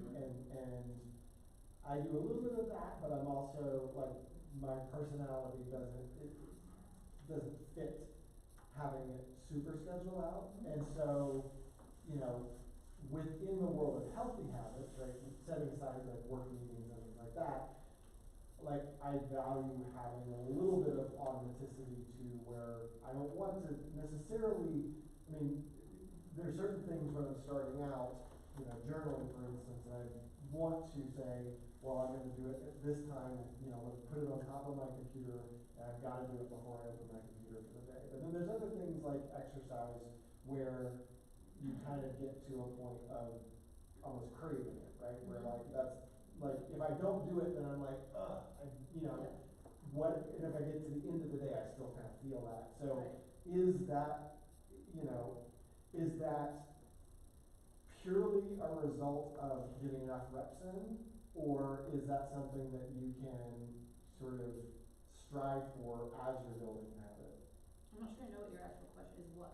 Is the automaticity part of it? Like, does it just come as a result of basically you do all these things and after 100 times, hopefully it's starting to pick up enough steam that I can drop some of the reminders or things like that, and it just sort of having some life. Yeah, as far as if automaticity, that's part of the habit. So it's reps, it's enjoying it, and it's doing it in a similar context. So you think like driving the car, like you've gotten, when you first started, Mhm. it was not habitual, right? It was a Right, giant right, mess. Right. Right? And now you get in and I'm like, how did I even get there? I have no idea. I don't remember like being, like I can't even go through the, the actions, right? So part of it is reps, part of it is being enjoyable, part of it is always in the same context or as consistent with context as possible. Yeah, it comes with, I think the biggest thing is the reps over and over and over again. You're grooming those neurons to fire in that context and you know that you're getting some type of rewarding experience. Something good is coming out of it. Yeah. If you have a behavior that you don't wanna do, like you wanna stop doing something, do you do like you just replace it with a better habit, or do you use these steps? That's a much longer conversation. That's why I framed a behavior you want to do. That is half of it. It is definitely the opposite. So this is one key thing I didn't start with today, but we often talk with our coaching clients, is every behavior solves a problem. So you are doing whatever behavior it is that you don't want to do for a very good reason. You may or may not be aware of that reason, but it is solving some problem. And therefore, actually, in our coaching program, we don't actually talk about them as good behaviors or bad behaviors. We talk about them more along with like maybe productive and unproductive, because that's usually related to like long-term stuff. But we're actually wired to solve now. And so that behavior is solving a problem. Fantastic. I'm not on overload trying to figure out every little problem that comes my way today because I figured out a way through experience and other things how to solve it. So yes, you would want to do kind of the opposite. You would want to make that behavior unenjoyable. You want to make it really hard to do. You want to make it really non-obvious to do. However, if you stop doing that behavior and do everything you can do, you still have a problem to solve. You have a void. So now you do need to somehow build some other productive type of behavior to solve that problem. So it's two things you got to do instead of just the complete opposite, because you have to figure out how to solve that problem. It's a little longer presentation than today's. Yeah. What if you have like an evolving behavior, like you're going through the steps and some of these steps you like, but some of them you don't? How do you build up that, obviously you wanna make it enjoyable, but parts you don't, but I mean, what if it's just so out of your comfort zone? Is it better to power through, or how do you deal with it in an effective manner? This is a very vague question. I'm not sure entirely how to answer it. Can you give me some specifics? Say you're taking a class, and you like the labs of the class, Yeah. but you hate the tutorials that you have to do to even get to the labs. But the tutorials are like 2 or 3 hours, and the labs are like same amount of time. How do you get through it? So I would say I would still break it down even farther. So it'd be like, what are the behaviors you actually have to do to get to the tutorial? What do you have to do in the tutorial? Probably being that like, it sounds like you have some goal you want to reach through this tutorial and lab. So we dive into like, why is that goal important to you? Is it even worth doing this thing? Is that the best way to get there? Can we get there some other way? I would like ask you a million other questions. But it sounds like if it's something you don't enjoy, then you need to figure out how to make either a better way to get there, or make the thing you have to do, for whatever reason you have to do it, more enjoyable in the moment or directly after to do it. But yeah. I'm a coach, so it's always like, it depends. Let me ask you a million questions. EJ's passion. I have kind of a personal insight on the bad habit thing, 'cause I have Yeah. so many bad habits. But I actually have tiny bad habits, and it's like, Say tiny? yes, I mean, I'm tiny bad habits. So like, say I am just really too tired and I don't want to go do my walk, I don't want to walk my dog. I will be like, okay, well, I'm gonna rot on the couch for 5 minutes, or I'm gonna go get like one piece of chocolate and sit and eat it. So like, I kind of almost time block the bad thing and like allow myself to do it. What's really important is that it doesn't like become, for me, like, okay, then I start an episode of something and then I'm gonna be there. But I really just feel like in that moment, I have some problem, I have some barrier, like she said, and I'm like, well, I actually feel like I need this little taste of the bad thing, and so I do it. But then, I You're force less person. myself Most to people get fall it. off that. Or are you putting it down, taking it on your own? But I feel like it's not a bad thing, but I think instead of being like, oh, I don't wanna do that thing at all, I feel like I've found a way to kinda like have a little taste of it,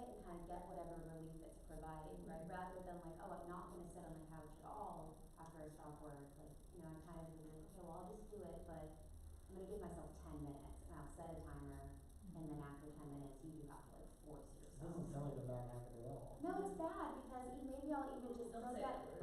No, but it's a tiny unproductive habit, right? It's not This is just a tiny purge. Rest The is movie The Purge, productive. just give yourself like a 5-minute purge. Yeah, or even just like the full, like if somebody walked in and like, maybe I'm sitting on the couch and I'm eating cereal out of the bag and I'm just like, I put my pajamas on again, but like I will just be like, okay, I'm gonna give myself like this tiny experience of whatever I feel like I want, but then I stop and I have like a time clock and then. I generally probably wouldn't put the bad label on that though, and I wouldn't even say it's bad for you. If you're aware of it, like again, if you go back to like Mira Ellsworth, if you like are maybe even time block, I'm going to watch TV for 30 minutes, not 5, oh my god.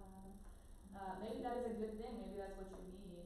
Yeah. As long as you're like aware of it and not just like mindlessly going down this downward spin that's gonna, in the long term, not gonna lead you where you wanna go or even the opposite direction. There's nothing wrong with that. Like it's delaying the productive habit. Like I sandwich a tiny unproductive one. You're making the productive one more rewarding. Maybe. Pretty rewarding. Another comment on that one, which is if you are trying to stop a bad habit and you found a way to either supplant or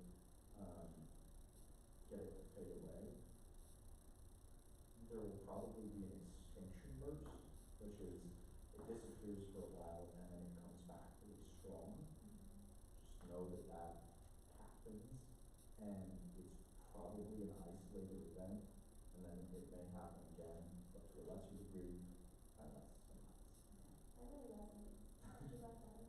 Yeah. Context plays a huge role, so if you find yourself too in like certain contexts that are triggering, and maybe you've been able to design most of your spaces that you commonly find yourself in to be supportive of what you want to do, but then, I don't know, you suddenly find yourself with all of the extended family on Christmas in the old environment, you feel like you're in high school again, things get stressful, you know, like maybe you resort to some of those bad habits or something like that, you know?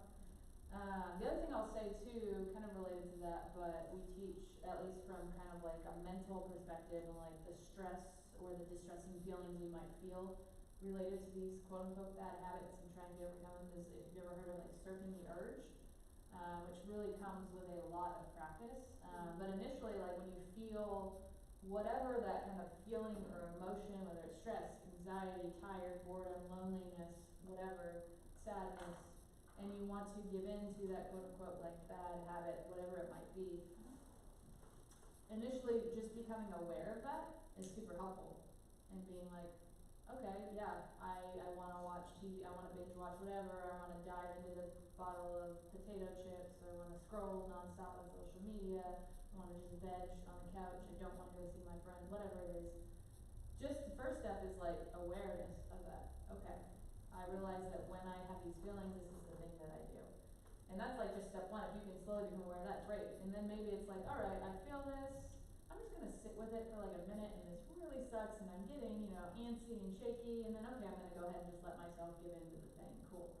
The next time it's like, maybe I sit with it for 5 minutes, and maybe I dig into half the bag of potato chips, and then slowly it's like, oh, actually I noticed that this thing doesn't, it's like hunger doesn't just like escalate. All of us have plenty of body fat on us to not eat for a good amount of time, but hunger can get really bad, and then even if you don't eat, you know, it will come back down, it'll ebb and flow. And so our emotions and feelings are like that as well. And so if we can sit with that eventually to the point where we're like, yeah, I actually don't need that stuff, or there's this thing I really enjoy too, walking actually solves the same problem, the hunger goes, or the, whatever the bad feeling is goes away when I go walk, just like when I, you know, go binge watch whatever, or just like maybe when I go play with my friends at some way, versus, you know, sitting all by myself scrolling on social media, like that makes the feeling go away. And you can still allow yourself to go to these like bad habits, I hate calling them that. They're not bad as long as you become aware of how they're like solving the problem in the moment and affecting whatever your long-term goals are. They can still exist. So what if you time block something, let's say you're writing a book? I'm about to start doing that on Monday. Alright, cool. And you time block an hour every day. Yep. At a certain time. Mm-hmm. You sit down, time, you start, and you have total writer's block. Huh. And after 5 minutes, you still can't put that one sentence. Uh-huh. You just stay there for the whole hour, or do you say, alright, say that's, are you asking me personally, or? You're, asking, you're If it's me, professional, right? well, like, I'm talking about my personal experience, I coach, so everybody is different. There's no general, but if it were me personally, I would go for a walk. And I think, and then I start taking notes in my phone. I get all of my ideas almost always when I'm walking, sometimes in the shower, and I'm like, shit, I gotta go, write that down before I forget. But usually when I'm walking, so if it were me personally and I'd writer's block, I'd get up and go for a long walk. And I'd actually put my phone away for most of it, and then when I get an idea, I pull out my notes app. So is there an app you recommend that it's kind of like unified, where you can track your progress, you can capture your thoughts, your feelings? You're talking to the wrong person, I'm very low tech.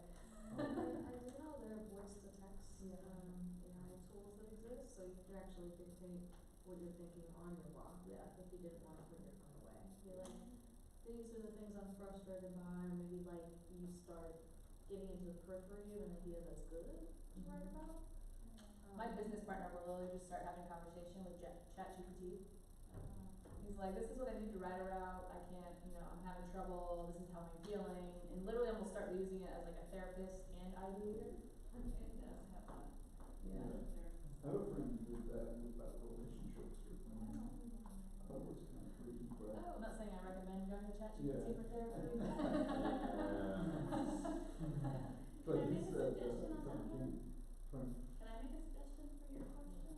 Okay, so if it were me, and I was writer's block specifically, right? I would pivot.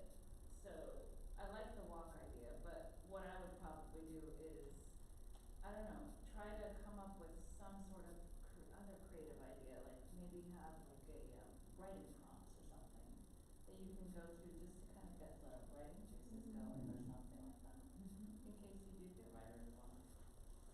Yeah, that's a good idea. just to be clear, I'm not ready. Oh, I But I don't know. thought it was I was an like, example that it could work. But you could write a book. I could. I'd also like be like, maybe that's what you start writing about, like, is your writer's block? Cause I'm always getting curious of like, why are these feelings coming up? Why can't I do the things? Like, is this really happening? Like, for me, I really started out a long time ago in fitness and nutrition coaching first. And so it's like, am I really hungry right now? Or is there something else that's coming up that's making me think I'm hungry? So do I really have writer's block? Or do I have a million things on my mind? Usually for me, it's not writer's block. It's like I have a million people calling my name and things to do that like I have a hard time getting into flow if I have a bunch of things calling my name. So I actually have to like get my like to-dos, be like, okay, this person's taking care of, this deadline's met, and then I kind of have unimpeded time and I can just flow. And that allows my creativity to go. So I would almost get curious if I had writer's block of like why, in addition to going for a walk, like why is that happening? And like, for some people too, it's like, I time block writing, I mean, what is the end goal? What is the desired outcome? It's okay, a book. And so are there other ways I can be productive towards that book if I really am stuck? Yeah, I find myself when I go out to walk, I need to do something, but I cannot do anything. I go out to walk for 10-15 minutes and start just relaxing and then thinking again. Yeah. As soon as I remember something, I use the audio recorder and start saying what I'm thinking about it. Yeah. So that helped me a lot. And I come with a lot of ideas and things because my class starts circulating, so it makes me more engaged. Yeah, well, I like the speech to text, actually, because you can then read what you said a lot faster than you can just play it back and listen to it Yes, again. also. Because we can read way faster than we can speak, it was like 4 to 1 or something like that, 57. Yep. I do that one right. Get ideas on I-35 when I'm watching the dance instruction go up. Anything else? Gilbert? For me, the biggest thing, procrastination. Yeah. We can talk about that. I'd dig into that. I mean, probably do a whole nother class. Oh, yeah, for sure. Why are you procrastinating? Most likely you probably don't wanna do it, you don't like doing it, you're If I bored. were that, I would be doing it. Yeah, I mean, that's what I'd be like, what are you feeling? Like, when you have to do that, why aren't you doing it? And like, that's what I ask myself, I'll get to in just a second. is like usually I hate the task, it's like a must, it's like a have to do, but I'm not actually really good at it, so maybe I need to delegate it, you know, pay someone to do it if I can afford that. Or oftentimes it's like I have other things that either feel more important or more enjoyable oftentimes. And so how do I make that more enjoyable? The best way I found for me to avoid procrastinating is like chunk it down way small. Like it may not even be the whole task, but I'm gonna do 20 minutes, and actually the walks are so important to my day. They're actually they're very rewarding. So I'll be like, I'm gonna work on this thing that I probably really hate, but it has to be done because I run a dang business and I gotta do my taxes, which suck. And so I'm gonna work on it for 20 minutes. Doesn't matter how much I get done. And all my notifications are off, all my windows are closed. 20 minutes, and then I'm going for a walk. And for me, physical activity, whether it's a workout or a walk or whatever, is super rewarding. And so I often will chunk the things I don't want to do with like a smaller chunk and then something physically active, whether it's playing with my dog in the yard, going for a walk, getting my workout in right after that thing that I really don't want to do. And also do the hardest things early. Yep. I literally had that on the podcast one, which I really should. That's actually a good idea. Yeah. Do the hardest things early, Do the have hardest more things center. first. Yeah, that's, yes. So regarding that, excellent advice, and I remember two things from classes I took. One of them was that laziness does not exist. Good book. You read it? I don't think so. I read at least one research paper on that exact thing. I don't remember the quote on it. Probably the same one that wrote the research, but I'm blanking on her name right now, but. But yeah, it's that scientifically laziness does not exist. There is always some barrier or obstacle. No matter what you think, there is something. It could be internal, emotional, there could be psychological, there could be just a lack of energy or motivation, but there is something that's keeping you from doing it. And the flip side of that is humans just tend to procrastinate when they can, and leave tasks to nearly the last minute because there is a lack of motivation. There aren't the neurotransmitters you need to start doing the thing until there is the pressure of it being close enough that you barely have time left to do it. So if you can chunk down a little thing like that and just get that started immediately, that should really help bypass that lack of internal pressure to do the thing you need to do. Or you can try to dig down and figure out what the barrier is and address that ideally, but that's a lot harder to do. Like, I don't know if you know who Mel Robbins is. She's kind of like author of self-help. But she has a method that I personally use called the 5, 4, 3, 2, 1 method. And it's truly just like, her idea is like, the gap between what you want to do and the procrastination you're doing, you have 5 seconds. From the moment you think, oh, I should do that, literally just start counting down from 5. And when you get to 1, get up. Like, and if you truly catch yourself in that moment, I've done it even a few times this week, I'm like, I really should, I should go fold my laundry, I should go do whatever. Even if it's a small thing, I'll say, I'll just say 5, 4, 3, 2, 1, and I stand up and I take a few steps. It really just is getting the inertia, and sometimes that little silly countdown, as much as it's a good trick or a tool, it totally works. And then you're like, oh my god, it's really that easy, I needed to count down from 5, like that's the trick that's gonna get me to all my goals in life. Like, and it's really silly, but like, yeah. But like, I actually would say to everyone here, like, maybe try it this week. It's like, I don't know, it worked for me. But it is like, you have to force yourself. But then at some point you're like, wait, am I gonna do that silly little trick again? It's gonna work. Yeah, you did. I think most of behavioral science like strategies that have been like proven in research are just these mental mind tricks we play with ourselves. Yeah. It's like and not everything works for everybody, so it's like what's gonna work for you? Let's figure it out.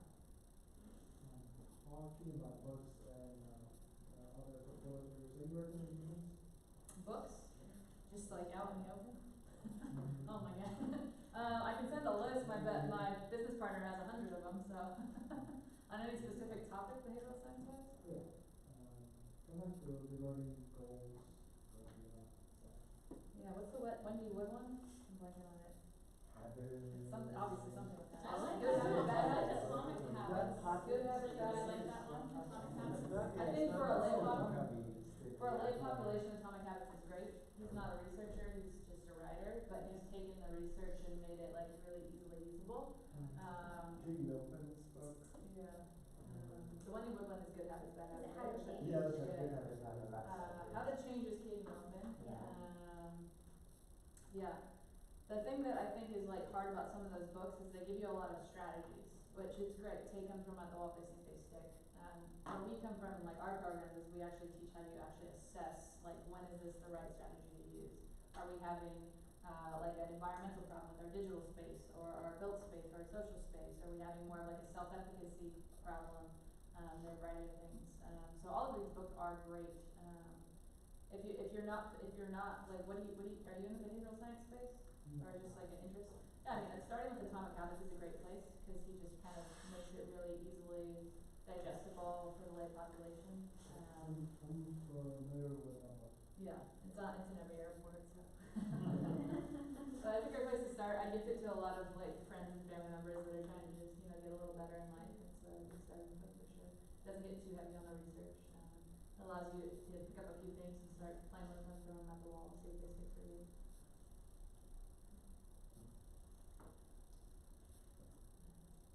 But if you want like an actual recommendation, what's my favorite? There's a book called Mistakes Were Made But Not By Me.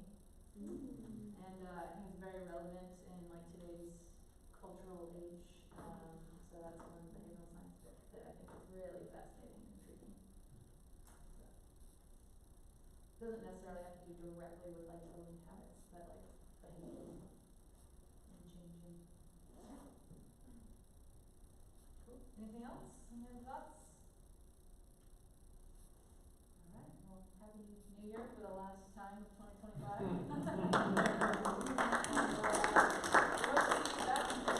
For behavioral science of love, attraction, relationships, and all that good stuff. Thanks, guys. Thank you.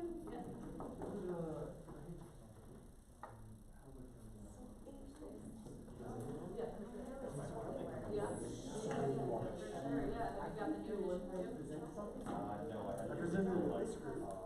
Yeah, there's like a newer one that they added one more. I don't know what he calls the little principle. Like five,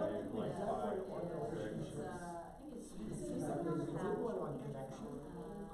Sarah, we did like a little experiment where we kind of like had the conversation to sort of like, reveal different questions and things and sort of like build an instant connection with a stranger because maybe that's what you're doing. Okay, I do it.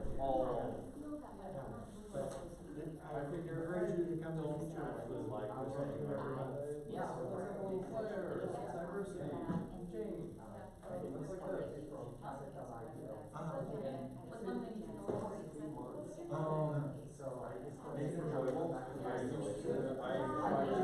I'm sure, it sounds like it's been very busy.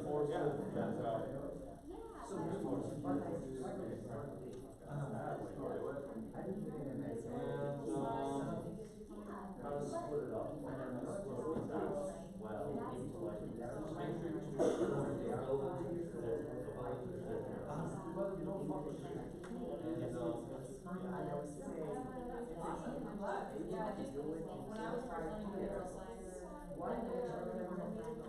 Well, I mean, you may already know this, because like what you're alluding to, but there is definitely a development stage where the brain is like wired to absorb language.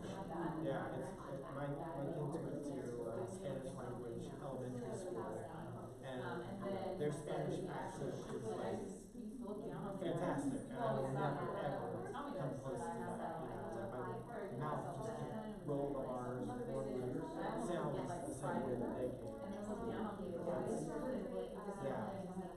That's seems like the best way to learn language is just be a kid and plug in, and then you do it without trying,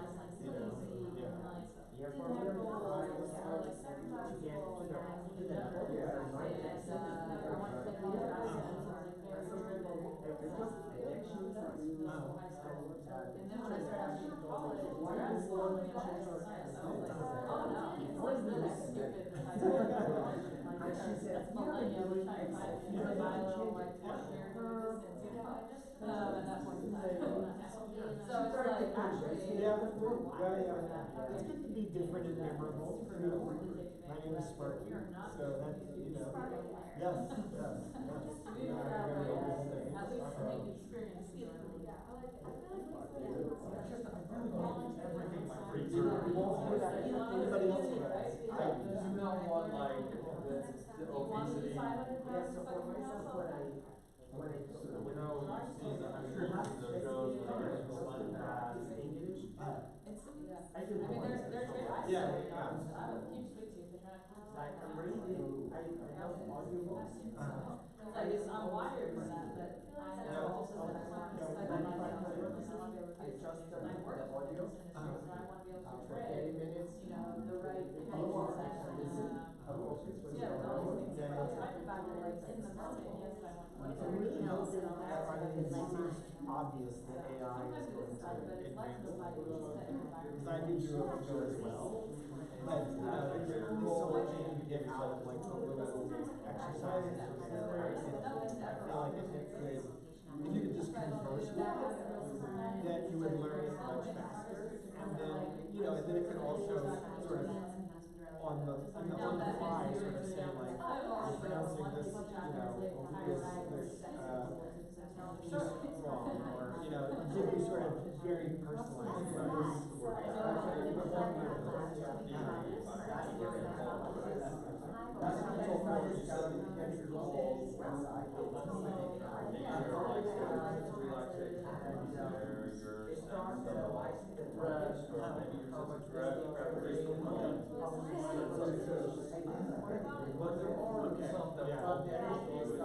Somebody's gonna solve that, I think, very soon. So it won't help you in the The first step, I can learn something very fast. Right, I can learn very fast. Right, but in reality, because I tried when I used the AI, The first step is when I write something, the the email is not like it is I think the first step is actually becoming aware. And now they use the Not AI. only that you're doing this, sometimes people do it with their mind. Right. And I see, oh, I can get this. Instead of like I halfway start through now the when I exercise, say it here. realizing it's not. Okay, let's get There are it. these outings. Yeah. I really need to get out of Instead of being like, Yeah, it's interesting. We were talking about sort of like using AI to sort of get started with writing. And I've started a new routine where in the morning, I'm, you know, on LinkedIn for business development. when I first My learned new about it, I routine was like, is, I'll get on, I've got a little exercise thing. I'll exercise about for 10 minutes while talking to ChatGPT about I already did that. LinkedIn goals and what I write for the day. And I'll say, you know, I want to help you write it, I want to talk about this, and I want to include this, So this, yeah, and so the this. first step is And really. then it just go back and forth. It's like, I drafted something, what do you think about this? Oh, that's too informal, you know, you need to change this, and you forgot about this point. But by the end of the time, I've got it, you know, mostly drafted basically, and I can just, you know, I make my own edits and stuff, but it helps me a lot. It goes a lot faster than when I used to just sit down and prompt and try and, you know, write it from scratch. Really well. Can you talk with the judge? Yeah. I mean, most of the time I type. On the exercise bike, I use the advanced one and just converse with it, yeah. And the computer can something I don't talk. They don't have that. You can't do the advanced chat, but, well, you can't, I don't think so. I have it on yeah, I know I can't interact the same way on my computer, but I'll transcribe to it, so if I've got something complicated, I'll just hit record and speak, and it'll capture that, and it'll submit it as text. But yeah, it doesn't do kind of conversational back and forth. Yeah, so it's like, maybe I've actually gotten really good for a while, and something It is kind of really, amazing. really Playing around with Google Gemini this weekend, and I like some things about it, but I still, like, ChatGPT, it seems like the most well-rounded for me in terms of just kind of telling it what I want, and it Because it was still, fairly even though I've like predictably, removed most of my context. you know, starts going in the right direction. That habit, haven't started playing with still DeepSeek have that yet, past so experience, which is DeepSeek is the new one from China. I heard about it just today. Yeah, I think it just came out last weekend, or just sort of, really easy to solve the problem. Yeah, and it's already the number one app Really on obvious the to Apple so like, App Store. And Mom died, apparently dad they died, dog died, had parents died, developed whatever it is, a like, I'm dying, you ChatGPT died. So it's still very, there, you know, but the more you can set your capable environment level. to make it hard, And then did it with $6 million of investment in compute versus $1 billion. awesome. Yeah. So it's like way smaller, much more energy efficient. But it's very, I saw Like, that's another somebody teaching playing moment with too, it is this like, morning, they're who's an economist, and they were asking about they were asking this DeepSeek model to figure out and predict what the impact of the proposed 25% tariffs on Canadian goods, what the impact would be in the GDP. And it went through the entire process like an economist. Like, well, the price elasticity might do this, and then this, and then this might react to this. And it just went through the whole thing and built a little model to simulate it. And came back with an answer that was actually pretty close to what the manufacturer estimated. And it did it in 13 seconds. Yeah. So I just like, you know, it's kind of mind-blowing. So, yeah. And that's not like that, like, girls brought back a few years ago. Yes.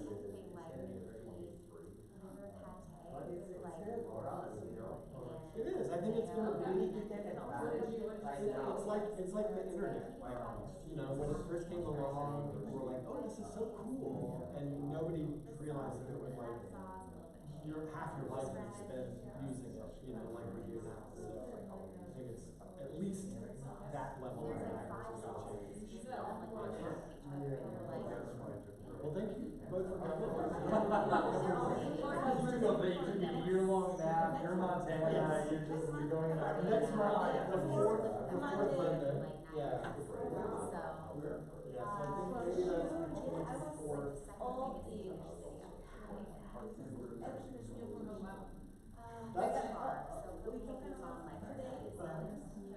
That's great. Yeah, that's how I felt when I first got into behavioral science 7 years ago. I was like, this is like I'm seeing a light, you know. Yeah. There's lots of good examples. We both organized this meetup. We work together in that perspective. We're colleagues. We kind of work in very similar spaces. Not the same business. No. Yeah, Library Labs. That's us. So we do consulting for all kinds of things for social good, and Erin's more in specifically focused on habit training and coaching and stuff. So very similar, but I used to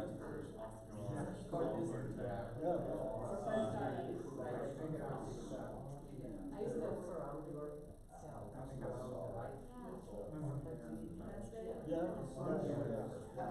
That accountability.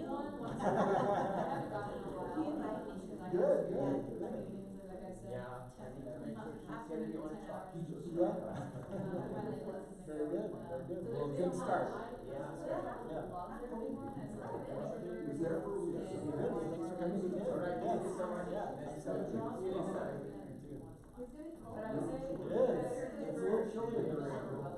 go 2 or 3 times, there's a lot of people in like, whether you're just a newcomer or you're in tech space, it starts to that's kind of the hub.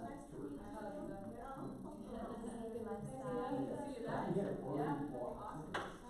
Good luck, I can't wait to hear, you coming back next month? Yes. Awesome. You do private sessions? We do. First place to have a random ticket. For like one-on-one or like our group program? So we have, if we're not already, so we have like our certification mentorship program, it's actually registration right now. So there's our group version and then one-on-one. The group version, if you go like certification only, so you like you do it, don't worry about like one-on-one time. Do what? So it's you would just do it by yourself. There would be no actual coaching. It's an online program. It should take you 10 weeks.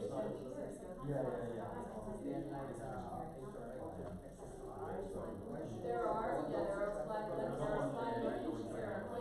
not Which coaching, is, you get some, as I said, free articles, but then you can. If you just do the certification version, There are it's a bunch of $9.99. things. You actually had a $200 off benefit there, and it's saving you with Bessie. It's It's awesome. my email too. If you want like the But mentorship version, which is like basically, personalized speech like, therapy, there's a ton of stuff on Medium, Substack, which is several great. different places, but one for the full course. Utopia is great, we have stuff. If you want like the true design, and then if you want like one-on-one just coaching, I have that one. Depending on, if you commit to a minimum of 8 sessions a month or not, and right, but It's one that I was in running is for like November where core kind of like 200, 300 startups, a bunch of I can give you my email. companies, Yeah. talking, collaborating, workshopping, Yeah. everyone around. Just contact me. Like, and not to be surprised, You're I'm one of not. ours. It's like, Very yeah, it's basically the same thing, but it's slightly different. Typically, she tells you. And we can also talk about our site and all too. And then you do the good, like, no, you start walking out. Meetup is great But it's for like, it. if you have a few items, she's more likely to. Yeah. I got this one first. Oh, because it's not that, well, you're still Well, needed. as far as like taking action, like this isn't something like a therapy. There's like four. I can have a conversation with you and tell you like, yeah, call it up and finish manager. They're not, I don't know, it's like, some people just. That's even worse.